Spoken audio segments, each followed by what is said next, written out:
This is Holding Left Edge with Christian and Simon.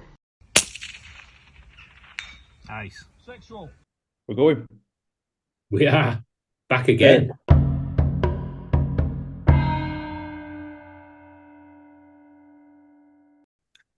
Game face. Good evening. Welcome to episode 9 fingers, of Holding Left Edge, the UK shooting podcast that deals with the spin. You know me, you know Christian. Say hi, Christian. Hello.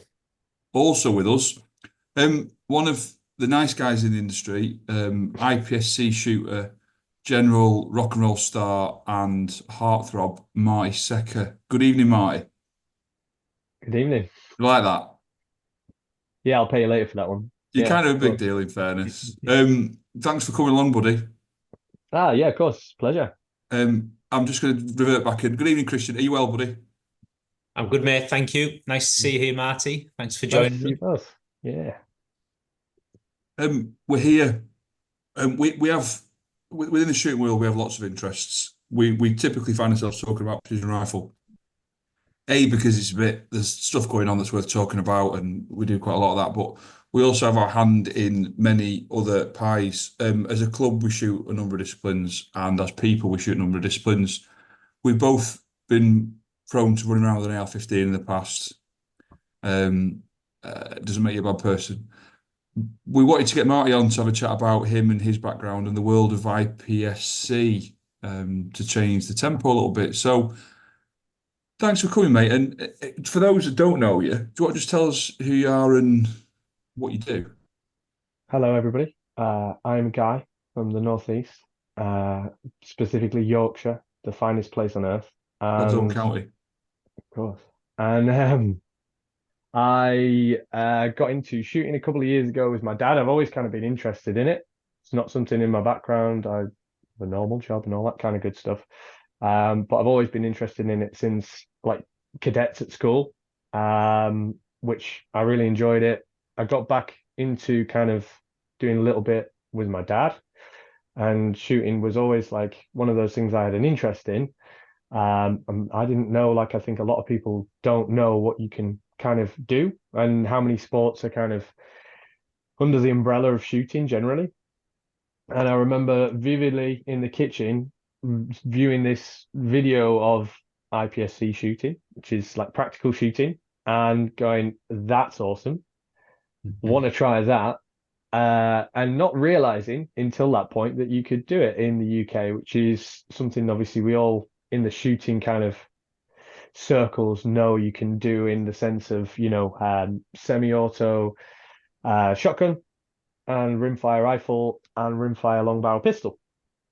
But it was new to me, and I was like, this is awesome. So I just decided to get into it, and pandemics and all that kind of stuff. And I just sort of like did a lot of practice in my room, pointing at stuff when I got my ticket and I got my first rifle, and really, got an interesting set of opportunities to start off. I started at my first practical competition in a division for new shooters at Silverstone Shooting Centre. And yeah, just loved it ever since. So for those who might be listening, because Christian always makes me remind the world that they could be listening in the car on the way to work, or they could be watching from podcast land. For those people listening and watching that might not know what IPSC style shooting is, do you want to just explain that to people? Yeah, cool. So it's essentially shooting targets. With this, it's specifically paper and steel targets, and it's a dynamic shooting sport. So you're timed with an initial beep, and you engage targets as they kind of appear. And obviously, your hits divided by your time gives you your overall hit factor, which is kind of like a score in that sense. It's moving, it's shooting. There's a lot of rules. There's a lot of very specific things about it. And obviously, yeah, I'm still learning. There's a lot to learn about it, but it's an international sport, and it's really, a big deal in a lot of different places. For us, obviously, it's a little bit less known, but I think it's coming to more prominence. And we have, various international practical shooting world shoots that have just been and are coming up. So it's yeah, something that a lot of people I think will have their ticket for, or will have a rimfire rifle potentially saying practical shooting for if they shoot already.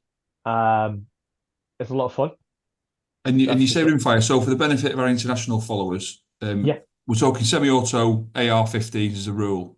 Rimfire as opposed to centerfire. For Frank Galley that's watching, because I know you watch, Frank.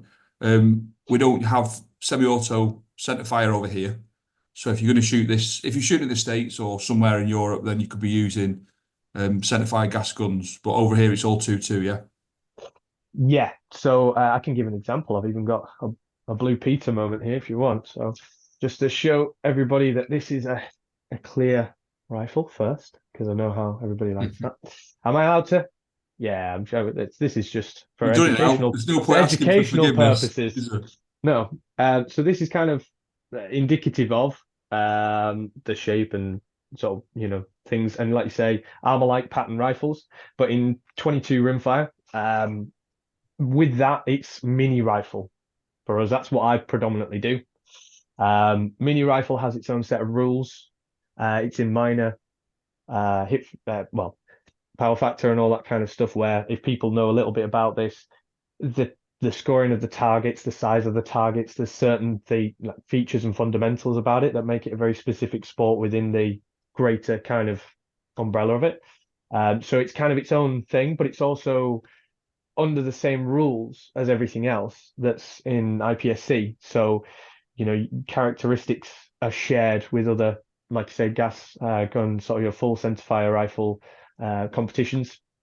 I suppose you've really got rifle, which is your big calibers, generally speaking, which is again in practical shooting terms rifle. Then you've got pistol caliber carbine, which is 9mm, and then you've kind of got rimfire, which is the 3 rifle scales. So a lot of those things, videos you might see of US or international shooters in IPSC rifle, very much shared between those 3. Obviously, this is all in the bigger scope of things like 3-gun, which includes in other places pistol, shotgun, rifle. But I've specifically kind of in the last couple of years been focused on mini rifle. I just really like it. I find that everybody that's involved in it is just on my wavelength, and I'm really happy to have sort of gotten involved with a lot of competitions over the years. And yeah. And what organisations have we got over here? I know there's individual ranges and clubs. We'll talk about that later. But what organisations have we got infrastructure-wise in the UK? So our IPSC governing body is the UK PSA. So basically they have specific things that UK PSA matches conform to, and we can go anywhere from level 1, which can be attended by anybody with a firearms certificate, generally speaking, or under the miniature rifle rule exemption. So level 1s. Let's not talk about that. Keep going. Anyway, I've got form for this subject matter. I say generally. Then you've got level 2, 3, which in the UK level 2s, really good level. Level 3, sort of internationally kind of represented level, and the courses of fire I think are checked over by people to make sure that they meet the standards. Those 2 you have to have a competition license for. And obviously with UK PSA being our governing body, just to impart a little bit of knowledge for anybody that might be already shooting and involved and has a rimfire rifle and thinking, oh, I'd like to give that a go. You can with level 1s. Level 2 and 3, that's where the fun is at. And you'd also need your long rifle safety course. So I'll just advertise that there is one going on Sunday, 17th of November, which people can attend at Northcote's Butts for anybody that wants to get a competition license. And you can have a look at that through UK PSA. When I was mentioning 3-gun as well before, so we do have long barrel pistol in the UK, something I've dabbled with, but I'm really probably not very good at yet. That would come under short firearms safety course. There's a little bit of a different, manipulation of the firearm. So to get involved with mini rifle level 2 and 3, you'd need a long firearm safety course in the UK, and that allows you then to compete nationally. You do need things like I have recently gone for my first international match, which was a lot of fun, and you do have to get a sign off for that. So one of the good things about attending like a level 3, for instance, it shows, if you can make it through the match and, safely and, all that kind of good stuff.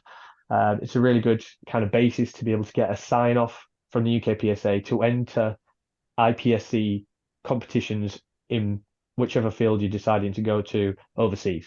So for me, I went to a level 3, been to a few, shot that. It allows me to keep my competition license going, allows me to then get a sign off to go overseas as well. So it builds up as you get. It's a very structured organisation. It's very clear in a world where some organisations aren't as well structured. It strikes me as being a very well organised, tiered system with all the clear courses you need to be proficient and permitted ultimately to take part in these competitions. So, yeah. I know very little about IPSC, but I was talking to somebody the other day because we were commenting on the fact that I think that in America there's something like 3,000 precision rifle shooters. Obviously, precision rifle is our first love, but I heard that like IPSC's got something like 200,000 members worldwide. Big deal. Yeah. And it has a long heritage as well. So, as a sport, it's a really a long kind of history of some really famous shooters that, have kind of paved the way for what modern shooting really is, I suppose. And I know that it has, a lot of people involved in it still that, are kind of on the cutting edge of the tech. So, we use a lot of things like obviously the red dot sights, a lot of things like scopes that are true 1x, all the way up to things like 12 times magnification, and some of the technology and advancements that have come through IPSC have rolled out to wider shooting. I think obviously for me, I specifically go through with mini rifle, rimfire rifle, and a lot of the technology and the trigger systems, the safeties, and the overall parts are very much, exactly the same all the way from that to the centerfire rifles that you see. And I know that, it's very separate from, I think, those that know anything about IPSC. It's a sport. It's certainly not something where we're doing anything but competing in a sport, and it's a game.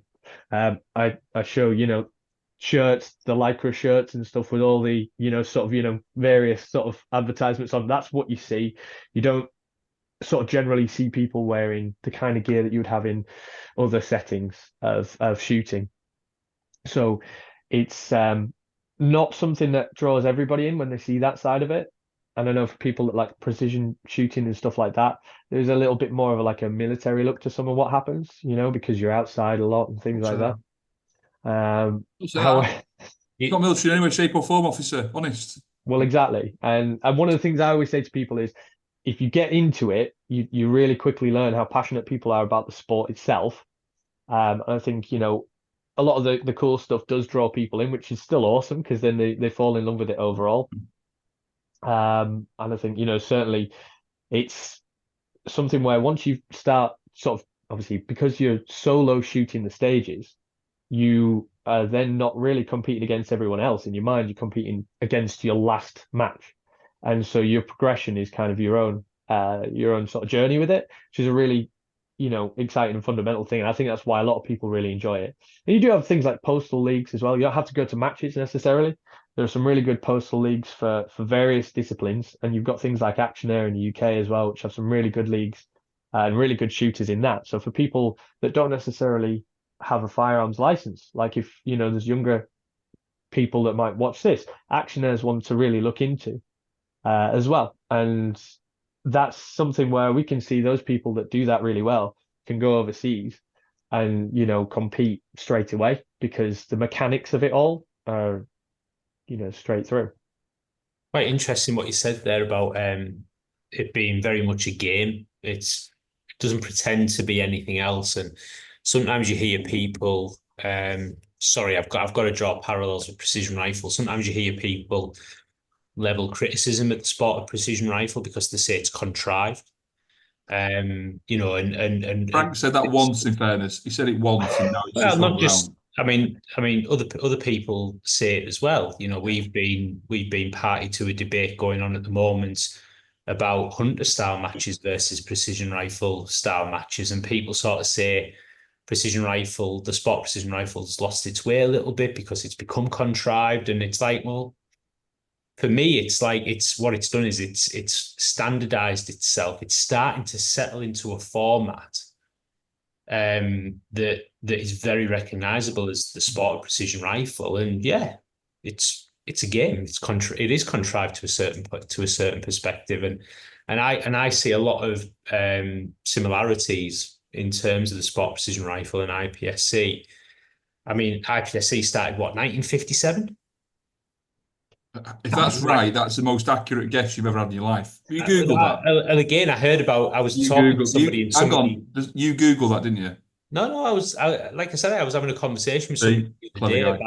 about the size of We're gonna have to precision Google that while rifle. you're talking. Go on, keep going.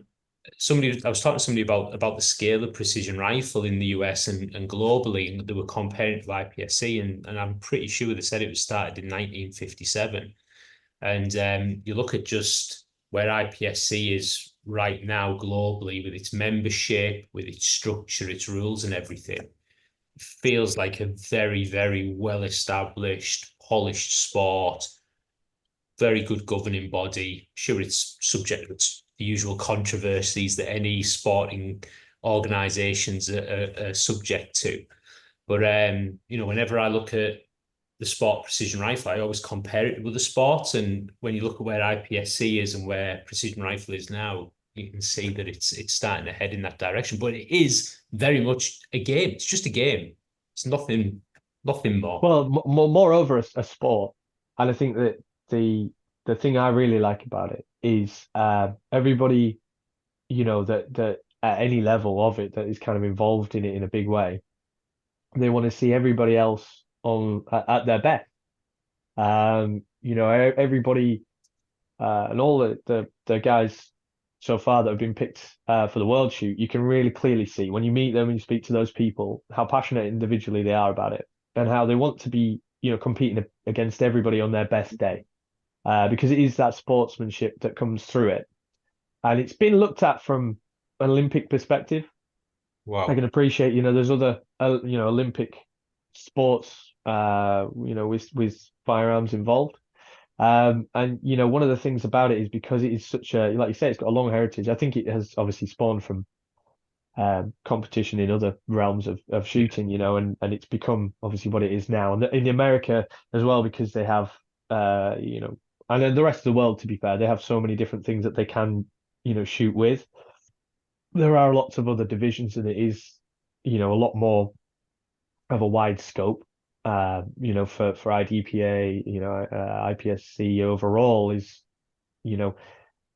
kind of broken up into little individual, separate sort of strands of the places. But for us, we focus on obviously what we can shoot, what we can do, and I think British shooters generally do really well overseas because we're it before they changes, let's say, into what you could have in firearms in the UK, there were plenty of people that were really engaged, and there's still phenomenal shooters that are engaged in the sport, even if it is in just governing bodies and things like that and oversight and just, things like that, where we still compete in the world for it. It's a shame we can't do everything, but the stuff that is there that we do, people, do really well at.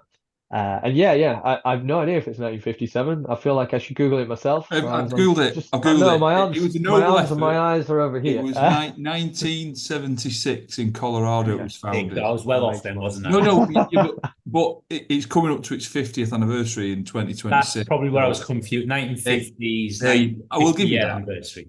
I had to Google it, otherwise I'd have believed you. So we need to do something in 2026 to celebrate 50 years of IPSC, then, don't we? Is what we need to do. Or whatever that is. We'll have a barbecue or something. Fondue if it was the 70s, right? For Um, sure. So you talked about how Great Britain, all of you can't compete in all of the divisions, whatever you call them, because of limitations in the UK on firearms ownership. But obviously you You said can. Yeah, sorry? I sort of didn't say that correctly. You can, because one of the things is, we don't.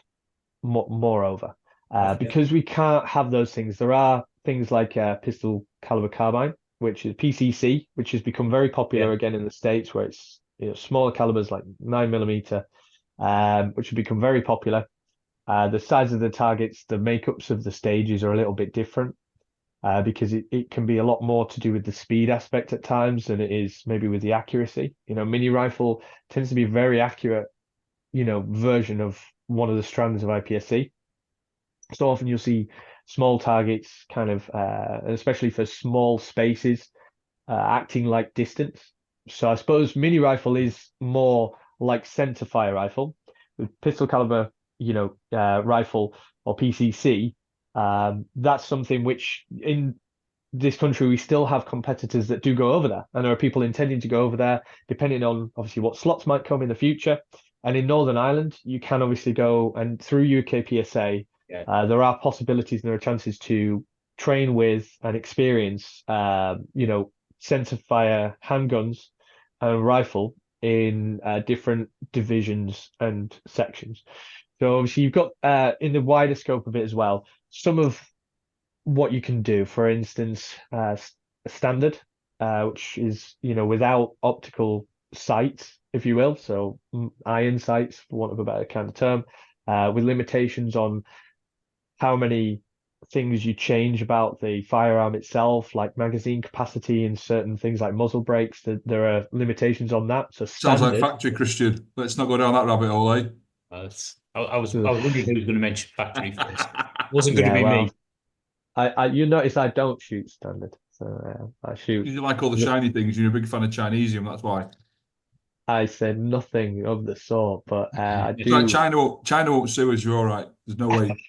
No way they're Uh, listening to us. yeah, don't look too closely at what some of the components on my rifle have names written on it. It's not all about the expense, I'm just saying. But yeah, overall, you get things like standard, and then you get open, where you can have different sights, different setups, different muzzle brakes, with higher capacity magazines. Uh, those are two overarching components of all, what is involved in IPSC.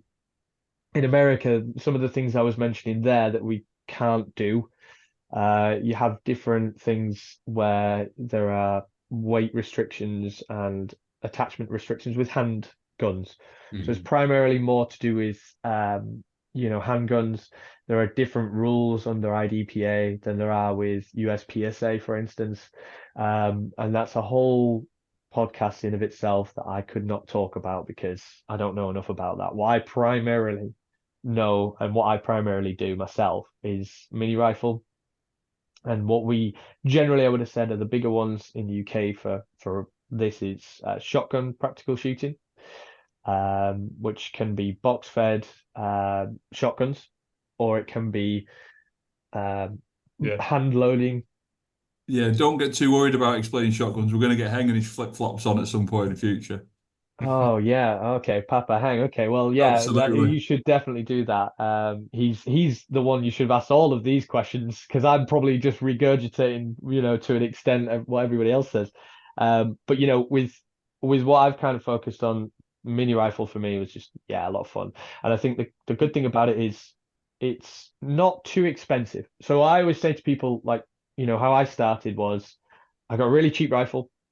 I got a really cheap optic off Can I say for eBay. the record, without ruining thunder, you're the easiest person we've ever interviewed because basically what you're doing is going through all the questions we've got written down without us having to ask you. I So checked what you sent Christian and I are before. messaging each other saying, "Why don't you ask him that one?" And then you're just doing it. So you just keep going, and I'm going to sit here Sorry, for you. yeah, I know. So I don't want to bogart the whole time, but I you mean, sent me a list of things to I'm talk quite about. okay. I'll smoke my pipe. I'll just listen to you talk about. Go on. So you were saying, keep going. Well, for me, I just started out cheap rifle, cheap Vortex red dot, which I got actually off an airsofter. He has no idea where that thing's been. That's been used to its heart's content. And then I bought some chinesium, as you put it there. I bought some cheap, mag pouches, again airsoft, and a belt, a rigid belt. And I didn't do too bad in my first comp, to be fair, I don't think. And it was, really that's kind of essentially all you need. But the aspect of it is because it's so focused on safety, as you'll know about what you kind of do.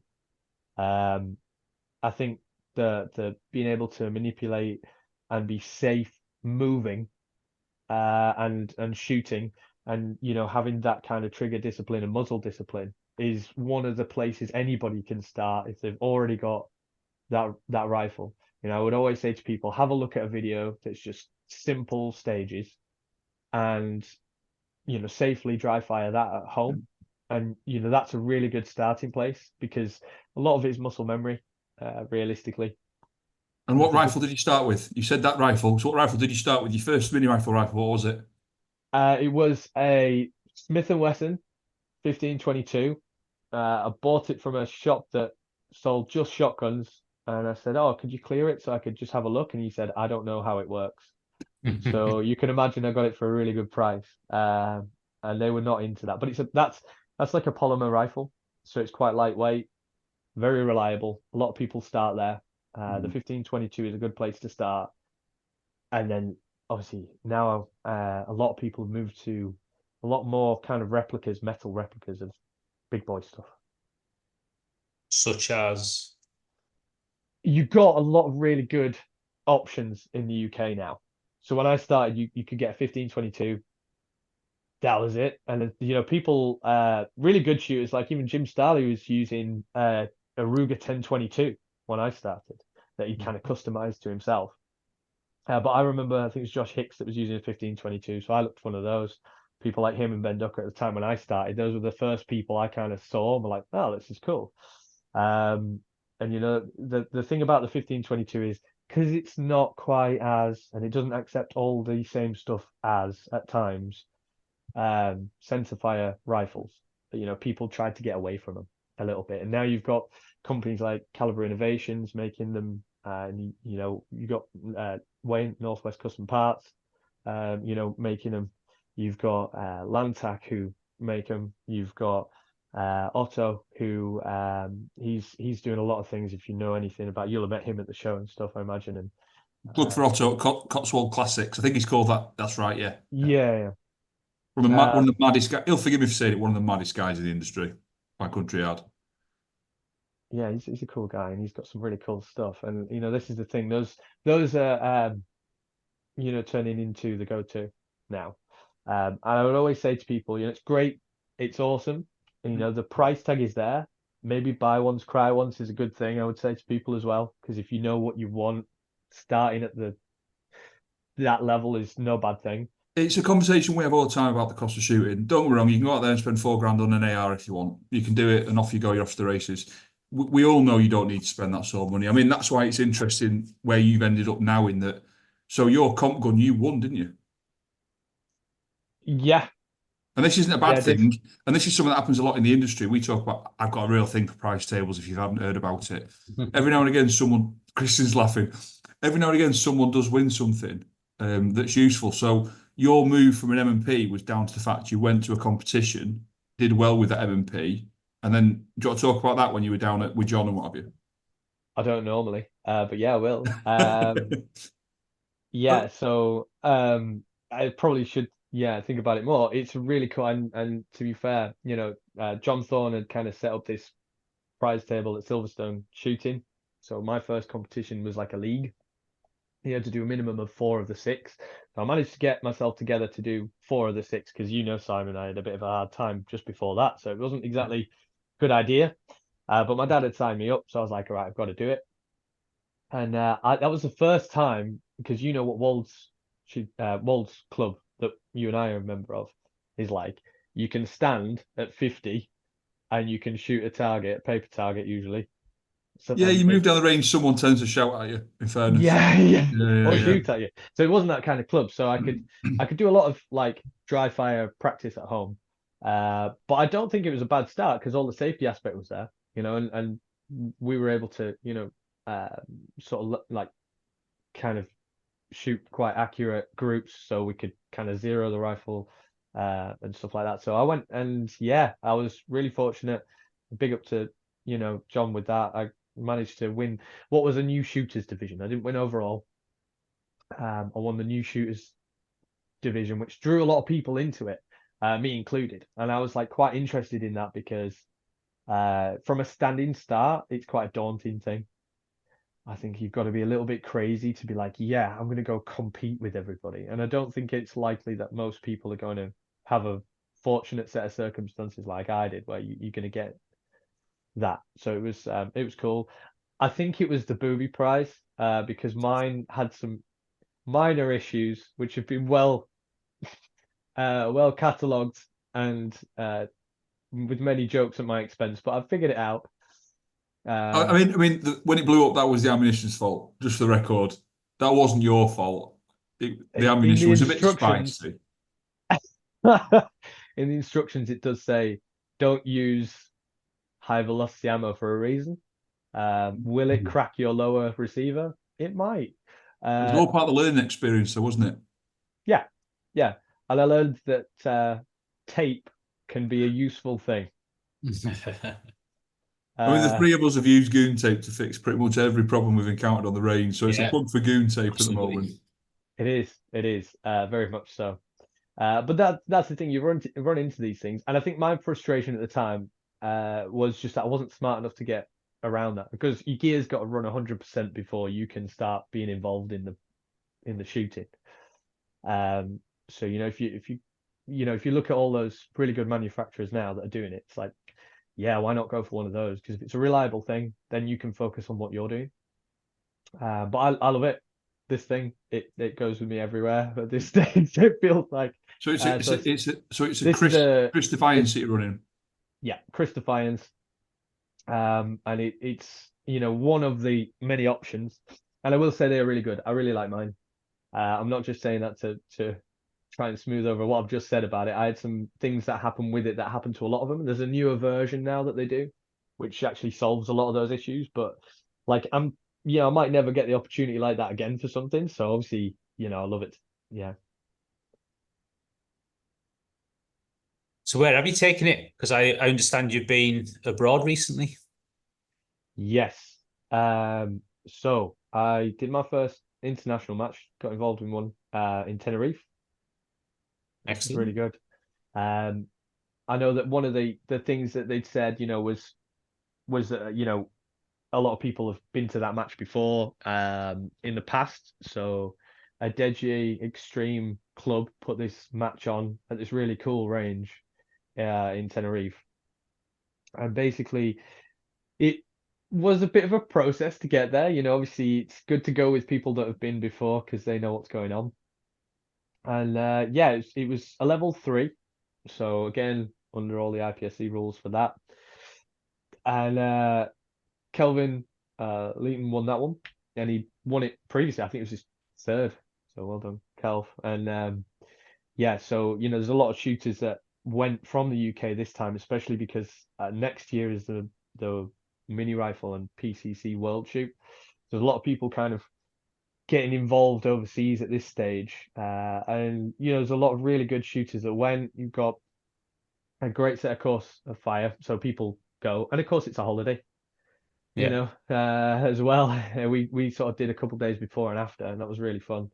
So I went with Kelvin actually and Matt Cox, who was they kind of got me through all the kind of rigmarole of getting the stuff out there and back. Yeah. And there's a heads up, people probably ought to look into it a lot personally before they go, because there's a lot of things those guys I went with knew because they'd either been before or they've got a lot of experience with overseas shooting. Like for instance, you can have up to 5 kilograms of ammunition. Yeah. What it is and all that kind of stuff, how it's packaged, you really ought to know a little bit about, because it seems like on the flights, not many people do take this stuff overseas. And certainly they want to make sure they're doing their due diligence when you get there, you have to get permits. You have to obviously have the stuff on your own firearms license for this. And you think you can have up to 15 kilograms with the rifle itself.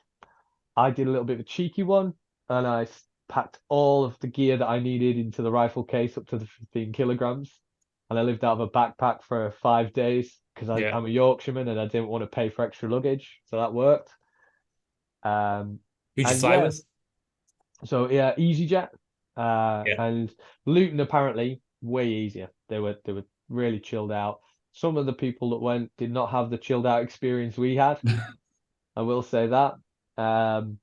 And you really have to be kind of engaged. I would certainly suggest people go with other people potentially, unless you're a seasoned kind of vet with it, because if there's more of you, it makes it easier to kind of get together and work it out between you as well.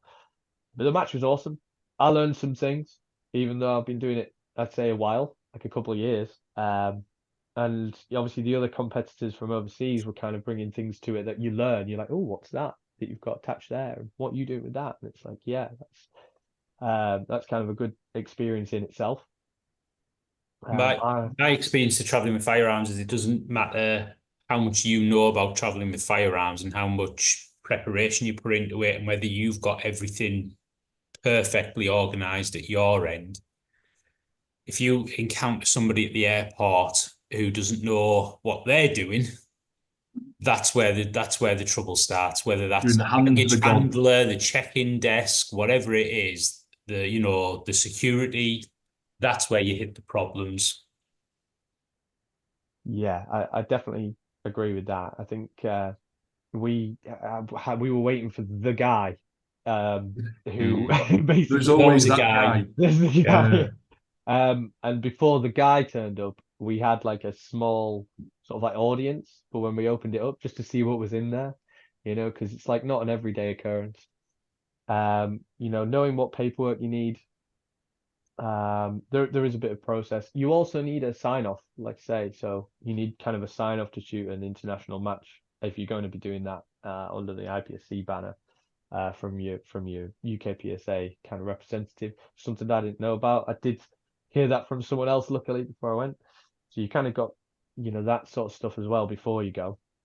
But yeah, it was a lot of fun. I managed fourth place myself, so it was it's quite a lot of things. Yeah, which was I had a goal to try and pull like master grade sort of percentages this year, and I did that this time. And I just wanted to ask you about that because it's something I wanted to ask about master grade. Now we have conversations in precision rifle world about every now and again you'll hear people called pros and amateurs and all this sort of stuff, but we tend not to grade people in this country. People may refer to themselves at a certain level, but explain the different gradings because I find this fascinating.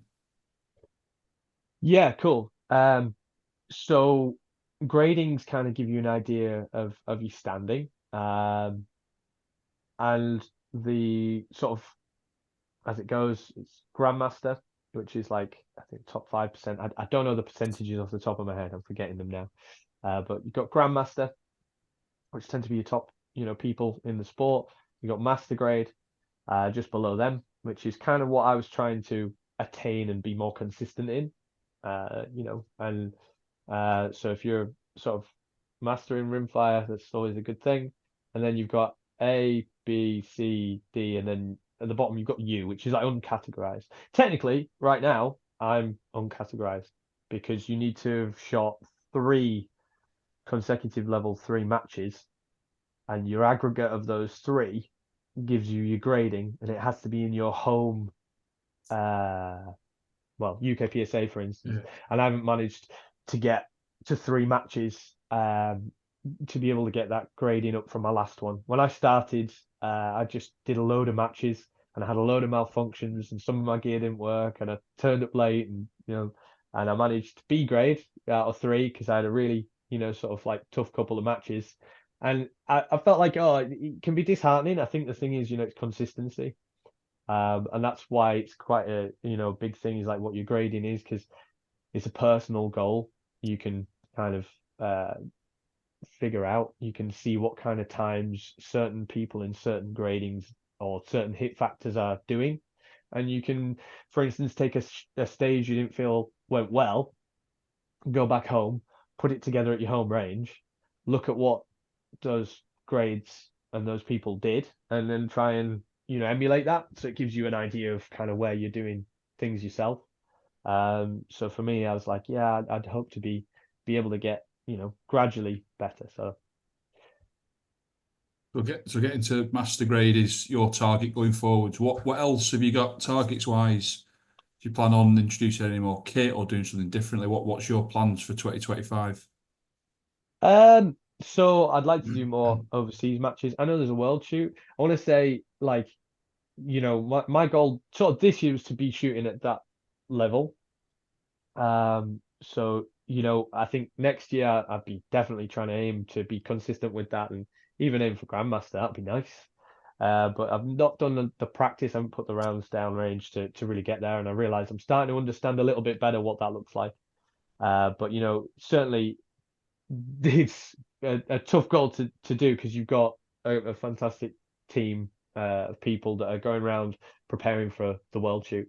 So I've written it down to call them out because you know how it goes in order that the UK PSA put it. So you've got Ben Ducker, who's the team captain, Tom Ellaway, he got second place in Tenerife, Jim Starley, Kelvin Leeton, who won Tenerife, Paul Wyburn's reserve. So Paul Wyburn's on there as well. He's really good action air shooter as well in pistol and stuff. Some top guys as well in standard. So Alistair Mustard, Mustard, I believe it's. Mustard, off Monse, where? I've spelled his name and said his name wrong several times. Sorry, Alistair, but he's the top guy. He's the captain for a standard team. Abel Cam, which I think I'm saying that one wrong as well. Sorry, Abeli. But Abel, Dominic Fung, Mark Bowler, with Constantine from Maglode as their kind of like, again, they're like, go-to for if anybody's not able to go or however it goes. And then the next year, obviously, everybody's standing is going to be, sort of tested. So I know those guys are all going to be on the metal. And you've got the open senior. So Lee Hopwood's the captain, Russell Hicks, Andrew Marlin, Nick Duplessis, who, he's No, Nick. Yeah, top shooter obviously already, and Graham Guest. So all really awesome set of people. And I think as like me, someone that just goes to comps because they enjoy it, you aspire to be sort of shooting around what they're shooting because they're all really consistent and good at it. And they've been doing this for years, and I think they've been planning for what they're really achieving now before I started. So it's cool to watch. That's why the gradings come in. I mean, you've mentioned about, or you've alluded to the fact there's a really close community and everyone knows each other and prominent names and stuff. What's the best way anyone out there listening that thinks, I like the sound of this, how would they go about getting into IPSC shooting in the UK then? Cool. That's a really good question. I asked them on occasion. It's been known to happen.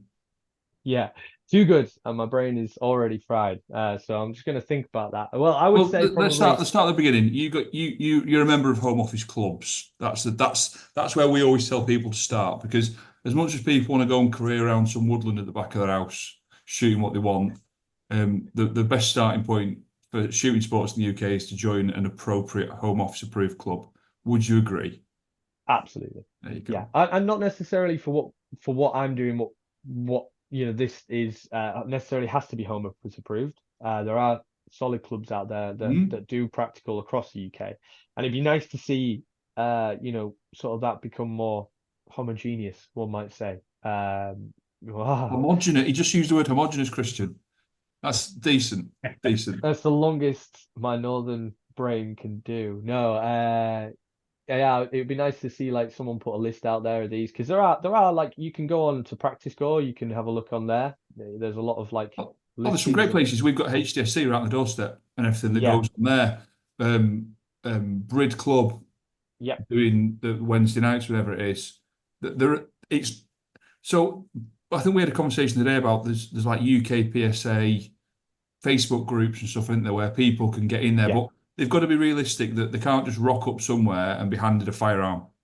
People need No. to make a concerted effort to get into firearms ownership to then Yeah. develop into this sport. That's fair to say, isn't it? I'd say that's a really fair thing to say, especially if like, you think it might be something you like, you don't know until you necessarily at least handle a firearm, which we all know. And I think a lot of people see rimfire as a training round when it comes to like precision, don't they? And in a way, but the finesse that's there with that has obviously made it really popular with the 22 stuff now. But for this, yeah, absolutely. If you can get in touch with a Home Office approved range and see if you can go as a guest, have potentially an experience. There's plenty of places that do that. HGSE, awesome. So for us locally, I know, if you're wanting to get in touch with them, there is an email, by the way. I'll put it out there. It's Christian, are you going to do it? humbersidedynamicshooting@gmail.com. Say that Christian will put again. it in the thing at the bottom. Okay. Well, I didn't hear it because you started talking. Say it again. So it's humbersidedynamicshooting@gmail.com. Okay. And so tell them that you say hi, Bob, because Bob, as we know, is the guy. And Bob is the guy, guest of the previous yeah, guest on the podcast, no less. exactly. And what he's setting up there is awesome, really awesome, and it's a great way for people that maybe are already into it a little bit. I'd say kind of get involved. If it were me saying, how do I from day one get involved? I'd say, like you said, Home Office approved club. See, you can go with that. You're not going to be practical shooting day one, realistically, and it would be wrong to say that because you need to build those simple like building blocks first. And that's kind of I did it accidentally in that way. I just wanted to get involved, and then I learned about it later. And then getting potentially your own rifle or being able to use a rifle if you're looking at rifle. Obviously, the shame of long barrel pistols is you can't borrow one. You kind of have to Yeah. know about that already, and we won't talk about that. But Action Air, that's again one you could start with. Level 1 matches are a great place to start because there are some great courses of fire that are exactly the same as you'd see at a level 3 or even above potentially. And a lot of those you don't need a competition license. And obviously moving on from there. But yeah, there are a lot of people that can ask. And the UK PSA Facebook group you mentioned. Yeah, and you can just join the UK PSA, can't you, as a member? Yeah, Just like you can join the GBPRA or the Muzzle Loading Association of the UK. You can join these associations, and I'll tell you firsthand, the UK PSA are a lot fantastic. You'll be welcomed. Get yourself on a Facebook page. There's forums where they talk about all boring stuff about mag capacity and all that sort of stuff. You'll be well received. So if you're out there thinking about it, start with the UK PSA. Reach out to Marty. Marty's on the end of Instagram. What's your Instagram? You used to be something else, but you've made it more easily to remember now, haven't you? Yeah, that's why I'm having to look at it to remember You're what it is. Marty_Secker_ IPSC. You like that? Yes, thank What a bit you. of thinking down there for dancing. Yeah, so it's a very welcoming community. So if someone's looking at doing that, please do. It's a fantastic sport, really Yeah. dynamic, really enthusiastic people involved in it. You mentioned a few people along the way. Are there any people, ranges, anyone else out there that you want to talk about that you feel is doing some good stuff at the moment? So you mentioned North Coats are doing courses, which is great to see. Anyone else Yeah, that's like I worth even say. mention, you think?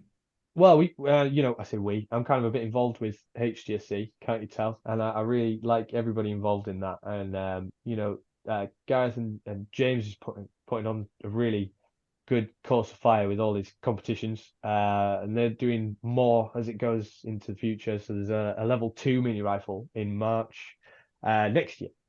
So that's a really good time frame, actually. You probably, from a standing start, if you were listening to this, going, this sounds cool, this could be fun.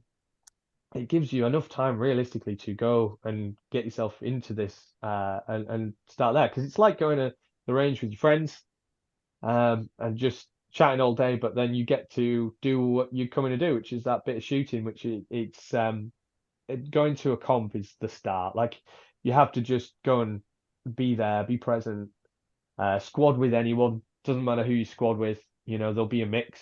I like to change squads up a bit. People always sort of say, "Why do you change squads up a bit?" And I was like, I like meeting new people as well.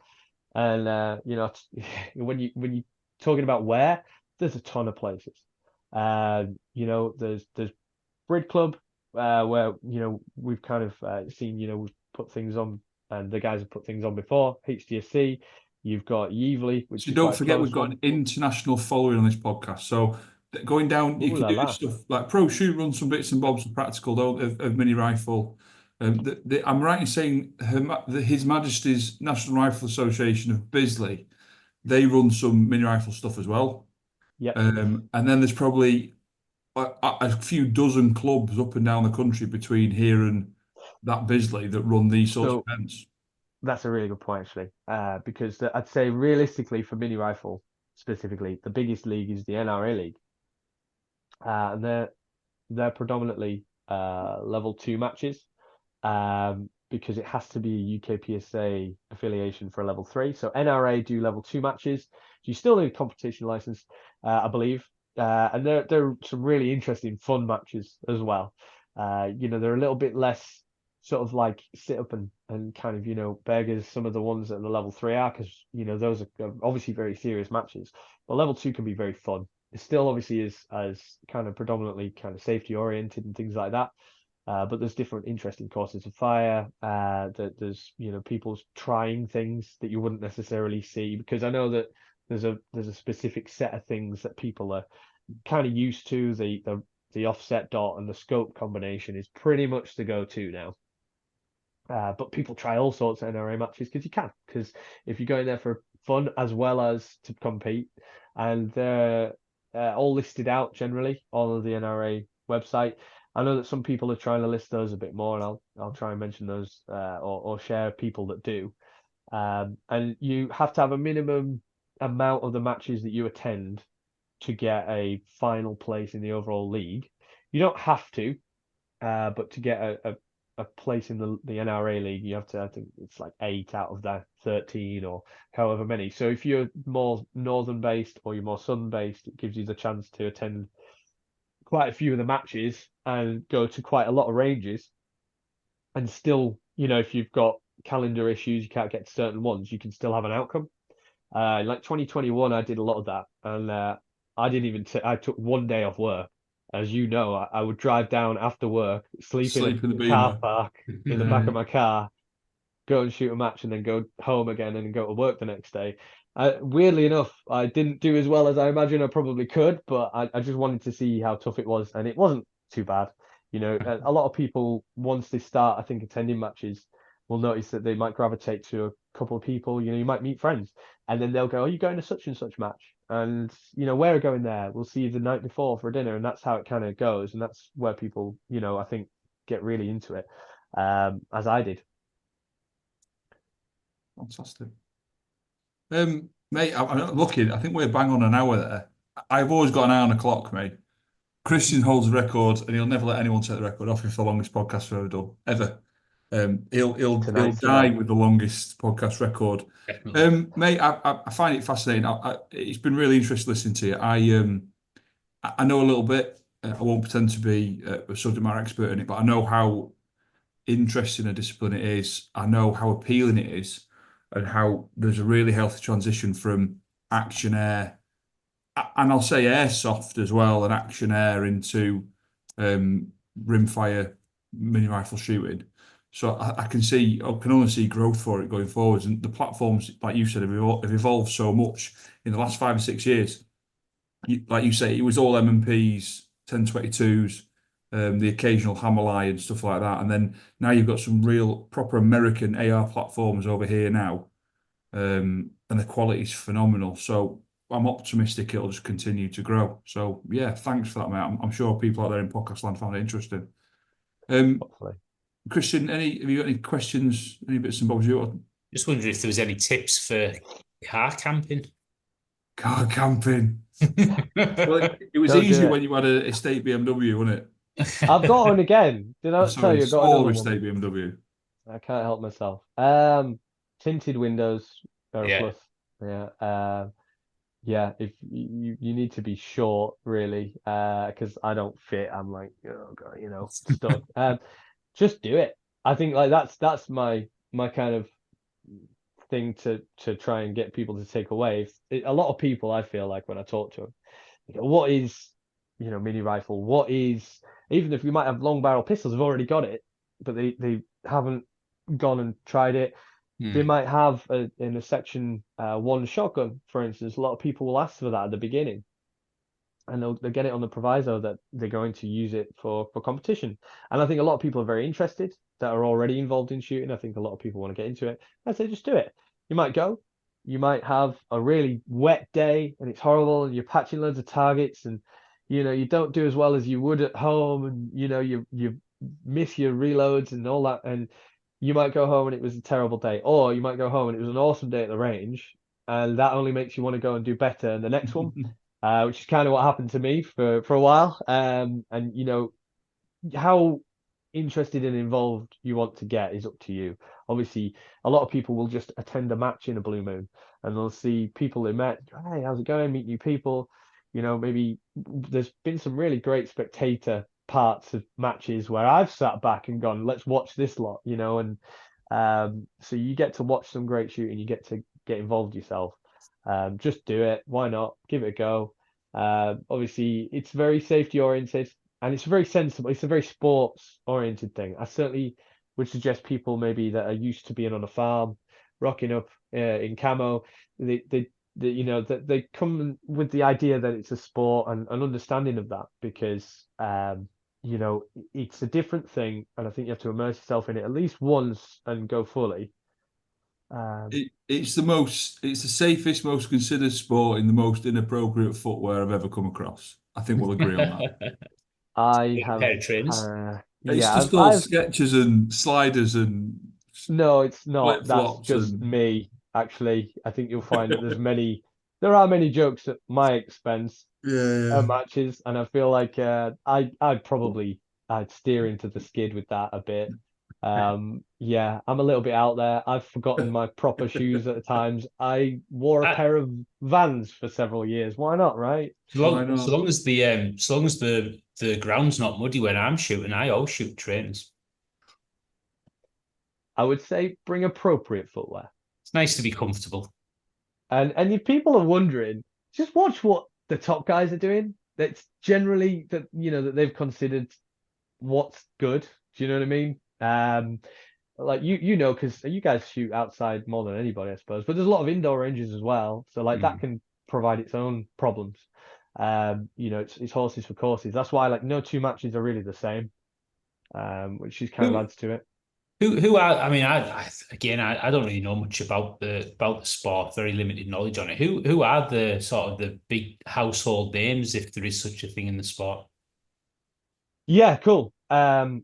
So Team Bluefield Sports have got some great shooters. You're going out and doing things. I'm obviously, because I'm not used to talking like this, but the people I mentioned before that have made the World Shoot team, they would be a lot of the top guys. When I started, there were a lot of kind of top guys. I would definitely say, have a look at Instagram, because it will feed into everything. Kelvin Leeton, Tom Ellaway, Ben Ducker, Jim Starley. Jim Starley's won a load of President's medals. They're all great guys. And the thing is, people will see them at a match, I imagine, and especially shooters that take it seriously, me at times, and they might not be necessarily social. And I think that's important, because when you get to a point where you're starting to get into the mental game, that the mental part of the game is quite involved. And the focus on the match. There is a match focus. People go into match mode, and not everybody is there for the same thing. So that's something to bear in mind. You will potentially see people that you might have seen on social media and things like doing their thing, and they'll be very focused, and they might not be as social. And that's an understandable thing. It's something I learned over time. I go up and, because I talk to everybody, I get paid to talk for a living. This is why I'm probably chewing your ear off right now. Because, I like that social aspect, and there are squads for that. That's why you can pick your squad. You might find that you put yourself into a match, for instance, and because you're a newer shooter, you might get put into a different squad by the match director or whoever's deciding who pairs off. And that's not something to take personally. It's because everyone should have a good experience out of it. you're only ever shooting against yourself realistically, and where everybody finishes is to do with how well they did that. So yeah, I would say if you're there for a social aspect, you might get squatted a certain way, or you might choose to do that. The top guys, they tend to really be focused in and dialed in, because obviously world shoot, and there's a lot of stakes. Those people taking it seriously is what made me take it more seriously and be more into it and passionate about it, because the mental focus and the just the sheer like understanding of the kit is something that takes years to muster up. Very good. Brilliant. Fantastic. I mean, the moral to the story is it's a great community, another great shooting community of welcoming people, some real talent, some international quality talent. If you're out there listening, they're dead approachable. Get on the Facebook pages, get on Instagram, hit them up, watch them. Instagram continues to be a fantastic gateway to any new endeavour, and certainly our sports are no exception to that. Mate, it's been brilliant. Thank you for coming and talking to us. This is where I've got to mention this thing before I forget over my shoulder. We're doing a giveaway, Christian, aren't we? We're giving one of these away. For those listening, watching in podcast land, Celtic Precision battle axe double strap in either heavy fill or light fill. Dean makes, safe to say, well, certainly the best bag made in the UK and one of the best bags in the world, I think. Agreed. He's a fantastically talented guy. We'll give one of these away in either a choice of heavy or light fill. So if you want to win one, subscribe to the Holding Left Edge YouTube page and drop a comment on. We'll give it a week from whenever this is released, and then we'll pick someone randomly in whatever way Christian thinks is safe to do so. So I've mentioned that now, so that's done. Dean at Celtic Precision, good stuff. Not the Instagram account. It's like, please subscribe to the Instagram account, but subscribe to the YouTube channel, Holding Left Edge with Christian Diamond, and make sure that you leave a comment on the YouTube channel for this video when it gets released. We're going to do some more giveaways going forward as well, because people say they like giveaways, and I've got loads of stuff in the shop. Marty, again, thanks for coming. It's been brilliant. It's been really interesting. It's not very often I could sit and listen to you talk all day, and you're one of the easiest people we've interviewed, because I think this is probably the least talking I've ever done on a podcast. Oh, we didn't have to do much work tonight, did we? Which there's a few people out there would say is a good thing. People will say this is our best podcast because I've not done so much talking. My mum definitely will say that.